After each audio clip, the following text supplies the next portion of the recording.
दोस्तों, कहानियाँ अक्सर जीवन की सम्मानताओं एवं घटनाओं पर प्यार, दुख, समर्पण और समस्याओं की उभरती हुई बातें दर्शाती हैं, जो हमारे अंदर की गहराई एहसासों को जगाने का काम करती हैं। ये कहानियाँ हमें जीवन की सत्यता पर विचार करने के लिए प्रेरित करती हैं और हमें मानवीय भावनाओं के प्रति संवेदनशीलता विकसित करने का मार्ग दिखाती हैं। तो चलिए इन्हीं कहानियों के सिलसिले में कुछ कहानियों के माध्यम से आगे बढ़ते हैं। यह कहानी एक बहुत ही दिलचस्प कहानी है, तो मैं आप लोगों से एक ही रिक्वेस्ट करूंगा कि इस कहानी को लास्ट तक जरूर देखना।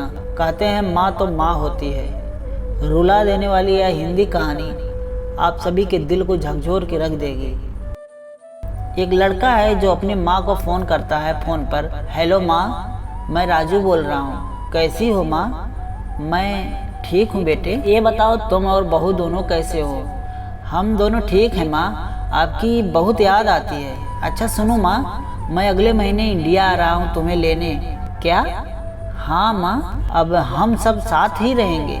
नीतू कह रही थी माँ जी को अमेरिका ले जाओ, वहाँ अकेली बहुत परेशान हो रही होंगी। हेलो, सुन रही हो ना माँ? हाँ हाँ बेटे। बूढ़ी आंखों से खुशी की अधूधारा बह निकली। बेटे और बहू का प्यार नस नस में दौड़ने लगा। जीवन के 70 साल गुजार चुकी सावित्री ने जल्दी से अपने पल्लू से आंसू पोंछते और बेटे से बात करने लगी। पूरे 2 साल बाद बेटा घर आ रहा था।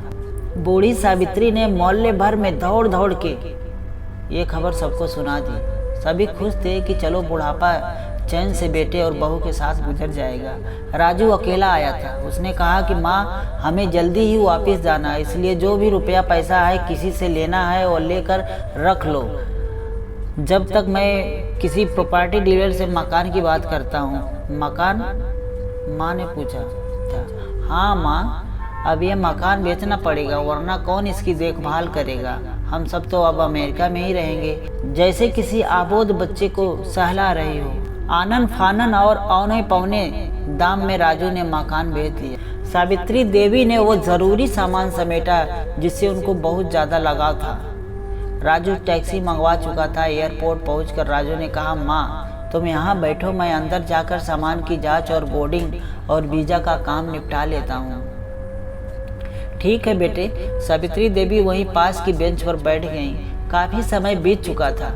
बाहर बैठी सावित्री देवी बार बार उस दरवाजे की तरफ देख रही थी जिसमें राजू गया था, लेकिन अभी तक बाहर नहीं आया। शायद अंदर बहुत भीड़ होगी सोचकर बूढ़ी आंखें फिर से टकटकी लगाए देखने। अंधेरा हो चुका था। एयरपोर्ट के बाहर गहमा गहमी कम हो चुकी थी। माँ जी, किससे मिलना है? एक कर्मचारी ने वृद्धा से पूछा। मेरा बेटा अंदर गया था टिकट लेने, वो मुझे अमेरिका ले जा रहा था, सावित्री देवी ने घबरा कर कहा। लेकिन अंदर तो कोई पैसेंजर नहीं है। अमेरिका जाने वाली फ्लाइट तो दोपहर में ही चली गई। क्या नाम था आपके बेटे का? कर्मचारी ने सवाल किया। राजू। सावित्री के चेहरे पे चिंता की लकीरें उभर आई।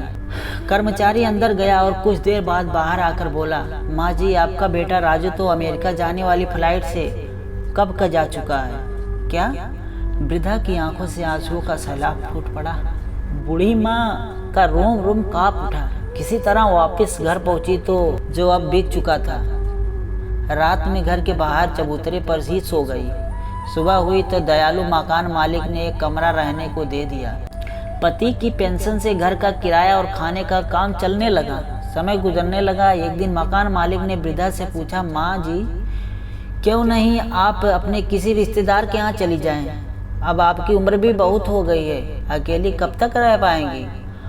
हाँ चली जाऊंगी, लेकिन कल को मेरा बेटा आया तो यहाँ फिर वो कौन उसका ख्याल रखेगा? तो दोस्तों, यह छोटी सी एक कहानी उम्मीद है कि आपके दिल को छू गई होगी। अगर आपको ये कहानी अच्छी लगी हो तो अपने दोस्तों के साथ ज़रूर शेयर करें। ऐसे और भी वीडियो देखने के लिए हमारे चैनल को सब्सक्राइब कर लें, बेल आइकन को दबा लें, ताकि आने वाली हर वीडियो का नोटिफिकेशन आप सभी को मिलता रहे। फिर मिलते हैं एक दूसरे वीडियो के साथ। तब तक अपना ख्याल रखें। जय हिंद, जय भारत।